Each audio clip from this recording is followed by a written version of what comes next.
رب العالمین والصلاة والسلام علی سید الانبیاء والمرسلین اما بعد فاعوذ باللہ السمیع العلیم من الشیطان الرجیم بسم اللہ الرحمن الرحیم فإن آمنوا بمثل ما آمنتم به فقد اهتدوا صدق اللہ العظیم وبلغنا رسولہ النبی الکریم الامین بلغ العلا بکمالہ کشف الدجا بجمالہ حسنت جمیع خصالہ صلوا علیہ وآلہ یا صاحب الجمال ویا سید البشر من وجہک المنیر لقد نور القمر لا يمکن الثناء کما کان حقہ بعد از خدا بزرگ توئی قصہ مختصر ہزار بار بشویم دہن بمشک گلاب ہنوز نام تو گفتن کمال بے ادبیست۔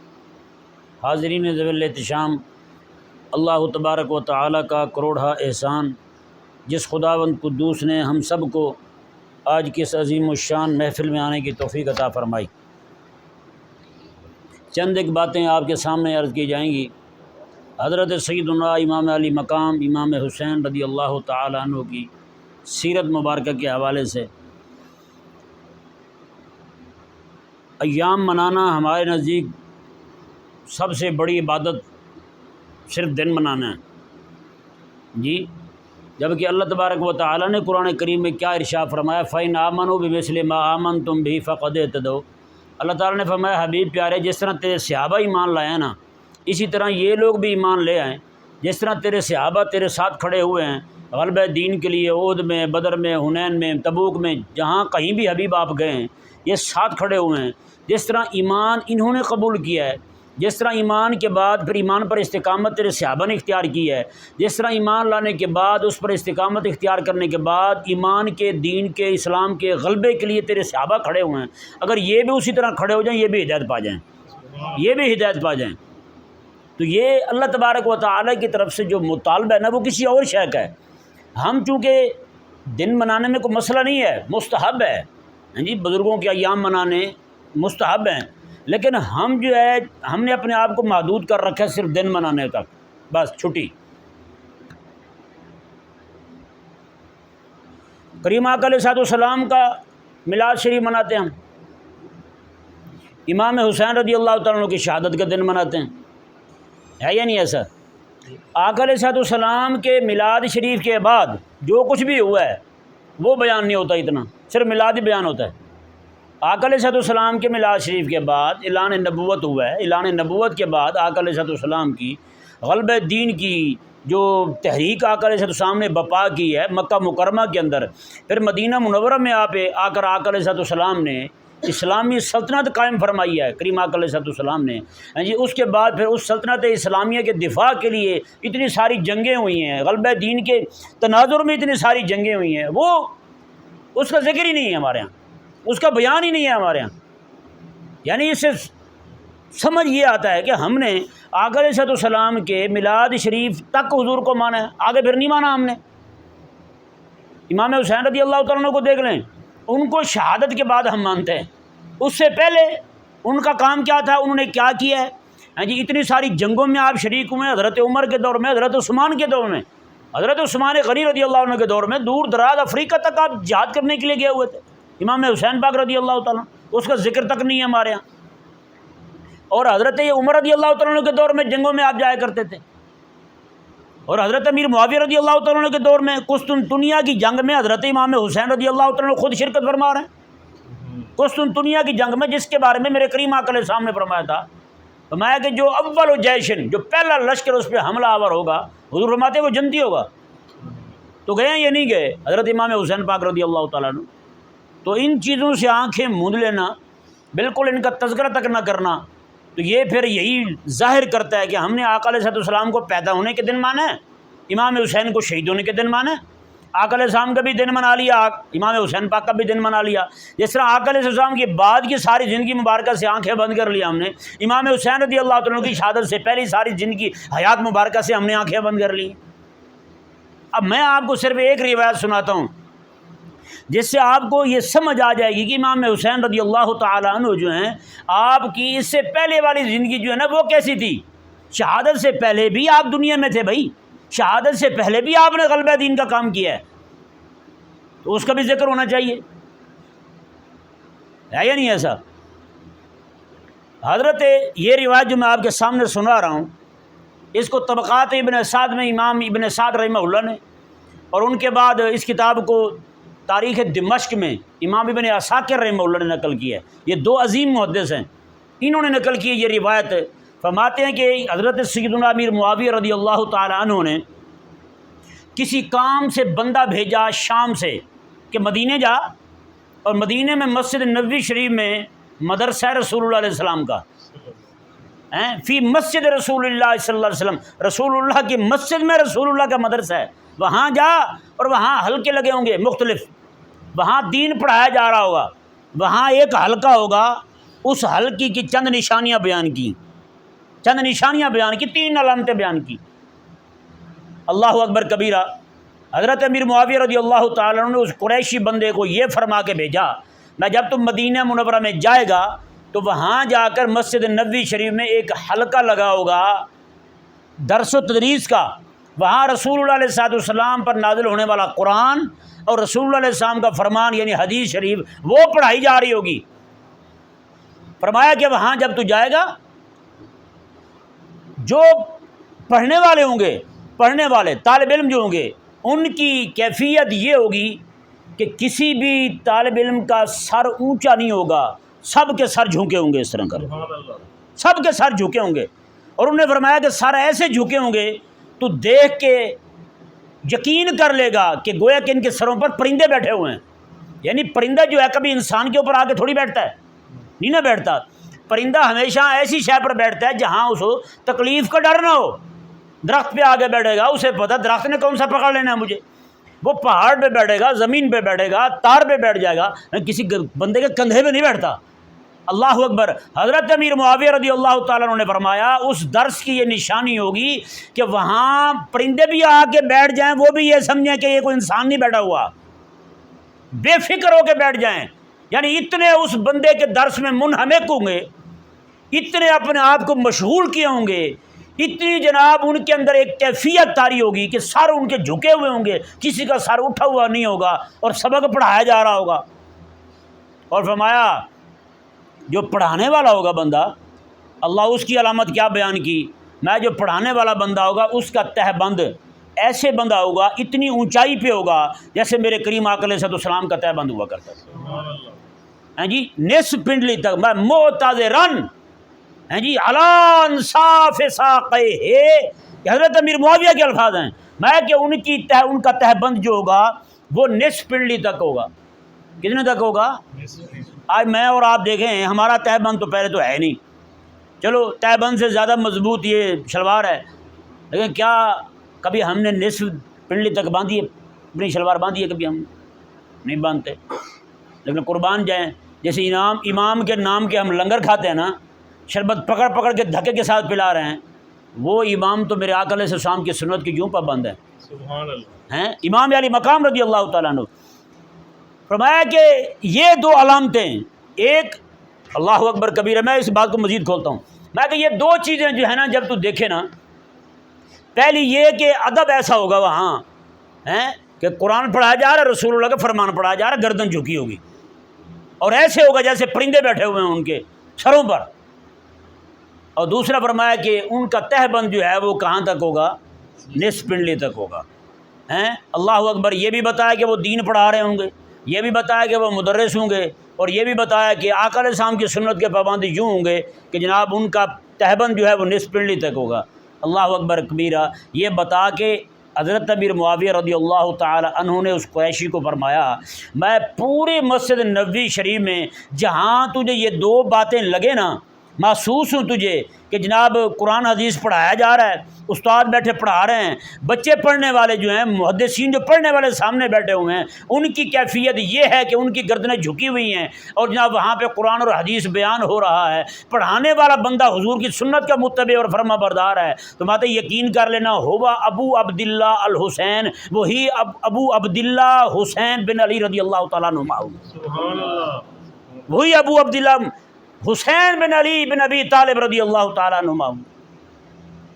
بتائیں ذرا آپ یہ بات ذرا غور کریں. اس حدیث پاک سے روایت سے ثابت ہوا، یہ روایت بالکل صحیح سند کے ساتھ موجود ہے، صحیح سند کے ساتھ موجود ہے. اس سے کئی ساری باتیں ثابت ہوتی ہیں. پہلی بات یہ کہ حضرت سیدنا امام علی مقام امام حسین رضی اللہ تعالی عنہ اور حضرت امیر معاویہ رضی اللہ تعالیٰ عنہ کے مابین تعلق کیسا ہے؟ یعنی کہ حضرت سیدنا امام حسین رضی اللہ تعالیٰ عنہ کی عظمت اور ان کے کردار کو بیان کرنے والے حضرت امیر معاویہ رضی اللہ تعالیٰ عنہ ہے. حضرت امیر معاویہ رضی اللہ تعالیٰ عنہ بیان فرما رہے ہیں کہ فرمایا کہ یہ کیفیت ہوگی ان کی، ایسے شاگرد بیٹھے پڑھ رہے ہوں گے. اور دوسری بات یہ بھی ہے کہ دور حضرت امیر معاویہ کا ہو اور مدرسے میں پڑھانے پر حضرت امام حسین پہ پابندی نہیں لگی. نہیں سمجھ آیا مسئلہ؟ امام حسین پہ پابندی نہیں ہے تو اس سے ثابت کیا ہوا؟ حاکم مسلمان ہونا ہے وہ دین کا خیر خواہ بن کے رہتا ہے. کیا بن کے رہتا ہے؟ اور دوسری باتیں جو انہوں نے اڑائی ہوئی ہیں کہ جناب ان کے آپس میں یہ چپ کلیش تو فلاں مسائل تو یہ مسائل سنا کے لوگوں کا دماغ خراب کیا ہوا انہوں نے، ان کے لیے بھی سبق ہے. جی حکومت حضرت امیر معاویہ کا ہو، ان کی حکومت ہو، اور مدرسے میں پڑھانے کے لیے حضرت امام حسین پاک بیٹھے ہوئے ہیں. ہے یا نہیں ایسا یار؟ اللہ اکبر کبیرہ. اور حضرت سیدنا امام حسین رضی اللہ تعالیٰ عنہ سے پڑھنے والے عام لوگ نہیں تھے، ان سے پڑھنے والوں میں حضرت امام زین العابدین جیسے ان کے اپنے بیٹے بھی تھے، وہ بھی ساتھ شامل تھے. جی ان کے اپنے بیٹے بھی شامل تھے. یہ تو ہم نے کبھی بیان ہی نہیں کیا یار کہ ہمارے بزرگوں نے کیسے تدریس فرمائی ہے. اچھا یہ بات ہو گئی کہ حضرت سیدنا امیر معاویہ رضی اللہ تعالیٰ عنہ کا دور ہے اور حضرت امام پاک رضی اللہ تعالیٰ عنہ پڑھا رہے ہیں. کہاں پڑھا رہے ہیں؟ مدرسے میں پڑھا رہے ہیں. مدرسہ بھی کون سا؟ میرے آقا علیہ الصلوۃ والسلام کا. اس سے یہ ثابت ہوتا ہے کہ شیخ کامل ہو اور اس کا بیٹا آگے وہ بھی کامل ہونا چاہیے. ہیں جی ابا کی مسند پہ بیٹھ کے وہ بھی دین پڑھا سکے. یہ نہیں کہ ابا جو ہیں زندگی ساری قال اللہ اور قال رسول اللہ پڑھاتے رہے، بعد میں بیٹا جو ہے وہ 11 میں پڑھا رہا ہے. تو یہ بھی تو خرابی ہے بھائی. اگر ایسا ہے تو پھر پکی بات ہے وہ امام، وہ جو عالم ہے اس نے وہ پھر اپنے آپ کو اس نے امام حسین رضی اللہ عنہ کا غلام نہیں مانا اس نے، کیونکہ میرے آقا علیہ السلام کے شہزادے ہیں. آقا علیہ السلام تشریف لے گئے تو بعد میں آقا علیہ السلام کے مصلی پہ مسجد نبی میں بیٹھ کے حضور کی مسجد میں بیٹھ کے امام حسین پڑھا رہے ہیں. اور امام حسین رضی اللہ تعالیٰ عنہ کی شہادت کے بعد امام زین العابدین رضی اللہ تعالیٰ عنہ جب کربلا سے واپس آتے ہیں تو مدینہ منورہ کے نواح میں ایک بستی میں آپ جا کر بیٹھ جاتے ہیں. وہاں بیٹھ کے آپ مدرسہ قائم کرتے ہیں یار. مدرسے میں بیٹھ کے آپ لوگوں کو پڑھاتے ہیں، حضور کا دین پڑھاتے ہیں. اور دین اتنا پڑھایا ان کے اپنے شاگردوں میں حضرت امام باقر رضی اللہ تعالیٰ عنہ ہے، اور جن کے امام باقر رضی اللہ عنہ پھر ان کے شاگرد امام جعفر صادق رضی اللہ عنہ. اب بتائیں یار امام زین العابدین کا علمی مقام کتنا اونچا ہوگا کہ جن کے شاگردوں کے شاگرد امام جعفر رضی اللہ تعالیٰ عنہ کے بارے میں امام اعظم ابو حنیفہ فرماتے ہیں لولا سنتان لہلک النعمان، اگر وہ 2 سال جو زین العابدین کے پوتے کے سامنے میں نہ رہتا، ان کے سامنے بیٹھ کے حضور کا دین نہ پڑھتا تو یہ نعمان ہلاکی ہو جاتا.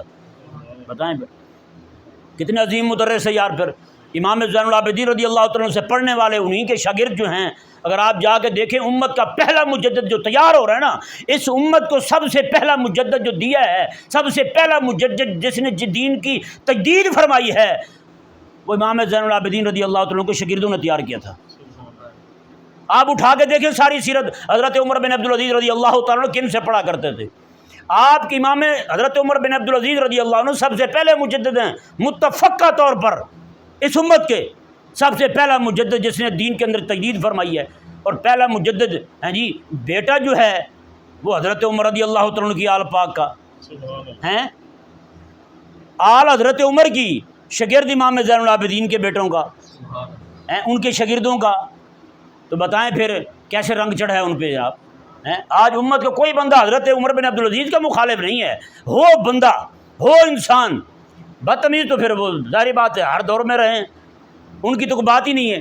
اب یہاں پہ ایک مسئلہ جو غور طلب ہے وہ یہ ہے کہ امام زین العابدین رضی اللہ تعالیٰ عنہ بھی مدرس ہیں، امام جعفر صادق بھی مدرس ہیں، امام باقر بھی مدرس ہیں، وہ بھی پڑھانے والے تھے اور پڑھاتے تھے. تو حضرت امام اعظم ابو حنیفہ رضی اللہ عنہ 2 سال وہاں رہ کے پڑھے ہیں نا ان کے پاس ہیں. جب وہ ایک مناظرہ جو امام جعفر صادق رضی اللہ تعالیٰ عنہ کا اور حضرت سیدنا امام باقر کا اور امام اعظم ابو حنیفہ کا مناظرہ نہیں ہے، خیر وہ طالب علمانہ طور پہ امام باقر رضی اللہ تعالیٰ عنہ کو اطلاع ملی تھی، آپ کے بارے میں افواہیں کس نے پہنچائی تھیں، وہ تو حضور کی حدیث کو بدل دیتے ہیں پکڑ کے. تو بہرحال حضرت امام ابو حنیفہ رضی اللہ تعالیٰ امام باقر کے سامنے بیٹھ کے جب وہ باتیں کھولی نا، میں حضور یہ آپ کے نانا کا فرمان ہے، عقل یہ کہہ رہی ہے، بتائیں، میں نے تو عقل کو چھوڑ دیا، آپ کے نانا کے فرمان کو لیا ہے۔ جب یہ باتیں کی نا، صرف 3 باتیں رکھی امام ابو حنیفہ رضی اللہ عنہ نے، اللہ اکبر کبیرہ، حضرت سیدنا امام باقر رضی اللہ عنہ اپنی مسند سے کھڑے ہوئے اور کھڑے ہو کر امام اعظم ابو حنیفہ رضی اللہ عنہ کے ماتھے کو چوما، اور میں تو میرے نانا کی حدیث کو بدلنے والا نہیں ہے، تو میرے نانا کے دین کو زندہ کرنے والا بندہ ہے، تو میرے نانا کے دین کا دفاع کرنے والا بندہ ہے، تو اپنے عقل کو پیچھے پھینکتا ہے، میرے نبی کے، میرے نانا کے فرمان کو اونچا رکھنے والا بندہ ہے۔ اب دیکھیں حضرت سیدنا امام حسین پاک رضی اللہ تعالیٰ عنہ 2 باتیں انہوں نے کی، کہا کہ 2 نشانیاں ہوں گی اس بندے کی، کس کی؟ بلا ابو عبداللہ الحسین، ابو عبداللہ امام پاک کی کنیت ہے، میں ان کی 2 نشانیاں ہوں گی۔ کون سی 2 نشانیاں جی؟ ایک تو یہ کہ دین پڑھا رہے ہوں گے، اور دوسرا یہ ہے کہ خود بھی حضور کی سنت کے پابند ہوں گے۔ دین پڑھا رہے ہوں گے اور خود بھی حضور کی سنت کے پابند ہوں گے۔ اب بتائیں جی، یہ ہم نے نہ بیان کیا ہے نہ کسی کو بتایا ہے کہ امام پاک رضی اللہ تعالیٰ باقاعدہ تدریس فرماتے تھے، آپ تو باقاعدہ استاد تھے۔ کہاں کے استاد تھے؟ مسجد نبوی کے استاد تھے، ہیں؟ کہاں بیٹھ کے پڑھاتے تھے؟ مسجد نبوی میں، رسول اللہ کے مدرسے میں پڑھاتے تھے۔ تو آج بتائیں استاد بننا ہمارے لوگوں کے نزدیک کتنا مشکل ہے۔ جیسے کسی کو کہا جائے کہ آپ کا بیٹا جو ہے نا وہ دین پڑھانے والا استاد بن جائے، تو فوراً کیا کہتے ہیں؟ ہم نے بھوکا مارنا ہے اپنے بچے کو؟ نہیں، ہمارا بیٹا نہیں بنے گا کبھی بھی مولوی، نہ۔ وہ پڑھیں گے بھی صحیح تو بیچارے سرسری طور پہ پڑھیں گے، محنت نہیں کریں گے، کوشش نہیں کریں گے پوری جد و جہد کے ساتھ کہ پڑھیں اس کو، دین کو، ہیں؟ اللہ تبارک و تعالی ہمیں سمجھنے کی توفیق عطا فرمائے۔ تو حضرت یہ ذہن میں رہے بھی مسئلہ، مدرس ہیں حضرت سیدنا امام حسین پاک رضی اللہ تعالیٰ عنہ، جب دین کی بات آئی تو نکلے بھی وہی ہیں، دین کی بات آئی تو نکلے بھی وہی ہیں۔ حضرت سیدنا شیخ الامام عبد القادر جیلانی رضی اللہ تعالیٰ عنہ کو دیکھ لیں، ایک دن کے 18 22 20 اسباق پڑھانے والے حضرت غوث پاک رضی اللہ تعالیٰ عنہ، ہاں جی، انہی کے شاگردوں نے، انہی سے پڑھنے والوں نے مسجد اقصی شریف کی فتح میں جناب ان کا کردار تھا سارا۔ مسجد اقصی فتح ہوئی، سب سے پہلا خطبہ حضرت شیخ ذکی الدین نے دیا، اور حضرت شیخ ذکی الدین غوث پاک رضی اللہ عنہ کی شاگرد تھے، بتائیں۔ تو بھئی یہ ذہن میں رہے، ہمیشہ سے امت کے اندر جس نے بھی روح پھونکی ہے نا غلبہ دین کی، وہ مدرسین نے ہی پھونکی ہے، اور مدرسین جو ہیں ہمیں وہ مخلص چاہیے، پھر دین کے درد کے ساتھ پڑھانے والے ہوں، جن کو آقا علیہ السلام کے دین کا درد ہو، جو دین کے درد کو سب سے بڑا درد جانیں، اپنے درد سے بھی بڑا درد جانیں، کیونکہ جو بندہ دین کے درد کو بڑا درد نہیں سمجھتا، اس کو اپنے درد ہوں، اللہ تبارک و تعالیٰ پھر اس پہ یہ عذاب نازل کرتا ہے، اس کو دین کا درد لے لیتا ہے، اسے کہتا ہے جا مزے کر پھر، ہاں جی۔ پھر وہ کیا ہوتا ہے، ایک بندہ مجھے ملا، دوست تھا ہمارا، ایک مسجد شریف میں خدمت کرتا تھا اور ایک مدرسے میں پڑھاتا تھا، پڑھانا چھوڑ دیا، مسجد سے خدمت چھوڑ دی۔ میں نے پوچھا، میں نے کہا سنایا آج کل کیا کر رہے ہیں؟ بتایا نہیں تھا پہلے مجھے انہوں نے، وہ کہنے لگے آج کل میں ایک جگہ نوکری لگ گیا ہوں سرکاری۔ میں نے کہا آپ تو مسجد میں ہوتے تھے؟ کہتا ہے وہاں تو ضلالت ہی بہت ہے جی، بہت ذلت ہے وہاں تو، اور اوپر سے بڑے مسائل یہ وہ۔ میں نے کہا اچھا اب کیا کرتے ہیں؟ کہتے ہیں دفتر میں 10-15 بندے ہوتے ہیں، افسر ہوتے ہیں سارے، ان کو چائے پلانی ہوتی ہے بس، اور کچھ بھی نہیں ہوتا۔ میں نے کہا یار بتا، رسول اللہ کے مصلی پہ کھڑا ہونا تیرے لیے ذلت تھی ہیں؟ میں نے کہا اگر تو کربلا میں ہوتا تو نے تو دین ہی چھوڑ جانا تھا، پھر ہیں کربلا میں ہوتا تو نے تو پھر دین ہی چھوڑ جانا تھا۔ یہ تو ہماری قوم کا حال ہے، یہ مزاج بن گیا ہمارے لوگوں کا۔ یعنی آپ کو پتہ ہے لڑاکے مزاج کے بندے ہر جگہ ہوتے ہیں، کہیں بھی چلے جائیں، کہ کیا خیال ہے دفتروں میں لوگ جا کے کام کرتے ہیں، وہاں ذلت نہیں ہوتی ان کے لیے؟ یہاں کو کیا ہے مسجد کی صفائی کر دیں، اس بات پہ ذلیل ہو گیا مولوی صاحب ہیں، وہاں جا کے وہ کہ چل بھی چائے لا، گھنٹی بجائی چل بھی چائے لا، چل بھی چائے لا، فلانی چائے لا، وہ عزت والا کام ہے۔ اصل میں کام کو عزت والا نہیں سمجھ رہے، پیسے کو عزت سمجھ رہے ہیں، کیونکہ مسجد میں پیسہ کم ملتا تھا، مدرسے میں پیسہ کم ملتا تھا، یہاں پیسے زیادہ ملتے تھے، وہ پیسے کو عزت سمجھ رہے ہیں، پیسے زیادہ مل رہے ہیں لہٰذا یہ عزت ہے بھائی، یہ عزت ہے بھائی، اس کے بدلے میں ذلیل جتنا مرضی کر لیں۔ روزانہ صبح سے لے کر شام تک بھاگ بھاگ کے چائے بنا کے پلا رہے ہیں، سر سر سر سر سر سر سر سر سر سر، بتائیں یہ کیا عزت ہوئی؟ بتائیں۔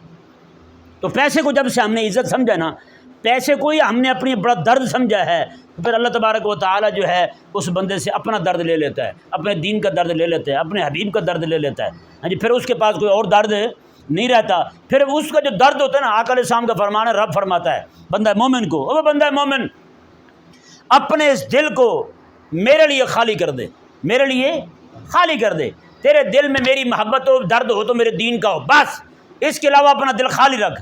فرمایا اگر تو یہ نہیں کرے گا تو پھر فرمایا کہ میں تیرے ہاتھوں کو تیرے دل کو ایسا مصروف کروں گا پھر تجھے وقت بھی نہیں ملے گا۔ آج یہی ہوتا ہے، ہاں جی، کام میں لگے ہوئے ہیں، دھڑا دھڑا کام کر رہے ہیں، کما کیوں رہے ہیں؟ روٹی کھائیں، اور کمائے جا رہے ہیں، روٹی کھانے کا ٹائم نہیں مل رہا۔ ہوا کام خراب یا نہیں ہوا؟ کتنے سارے دوست ہیں، ایک دوست ہیں ڈاکٹر صاحب ہیں میرے پاس، وہ آتے رہتے ہیں، کہتے ہیں حضرت کیا بتائیں، روٹی بڑی بڑی ٹھنڈی ہو جاتی، روٹی کھانے کا ٹائم ہی نہیں ملتا، روٹی پھر رکھ دیتے ہیں، دو وقت کھانا نہیں کھا پاتے۔ میں نے کہا جی آپ کما کیوں رہے ہیں؟ کہتے ہیں روٹی کھانے کے لیے۔ تو میں نے کہا پھر روٹی آپ کھاتے نہیں، تو بتائیں کوئی تو بات ہوئی ہے نا پھر ہیں۔ میں جس کام کے لیے ہم نے اللہ تبارک و تعالیٰ کی عبادت چھوڑی، اس کا ذکر چھوڑا، سارا کچھ چھوڑا، مدرسے کا دروازہ چھوڑا، مسجد کی خدمت چھوڑی، ہاں جی، وہاں جا کے سکون تو پھر بھی نہیں ہوا۔ بھاگے ہم روٹی کے لیے تھے، روٹی بھی نصیب نہ ہوئی پھر۔ تو اس لیے ہمیں چاہیے کہ ہم حضرت سیدنا امام علی مقام رضی اللہ تعالیٰ عنہ کی جو شہادت سے پہلے والی زندگی ہے نا، اس کا بھی مطالعہ کریں، اس کا بھی مطالعہ کریں، خود بھی پڑھیں اور لوگوں کو بھی سمجھائیں۔ تو انشاءاللہ عز و جل وہ وقت دور نہیں ہے جب ہم ان کی سیرت مبارکہ کو لوگوں کے سامنے رکھیں گے تو اللہ تبارک و تعالیٰ نے اپنے بندوں کے دلوں میں دین کا درد پیدا کر دینا ہے، دین کا درد پیدا کر دینا ہے۔ اللہ تبارک و تعالیٰ ہم سب کو جو کچھ بھی کہا اسے یاد رکھنے کی، عمل کرنے کی توفیق عطا فرمائے۔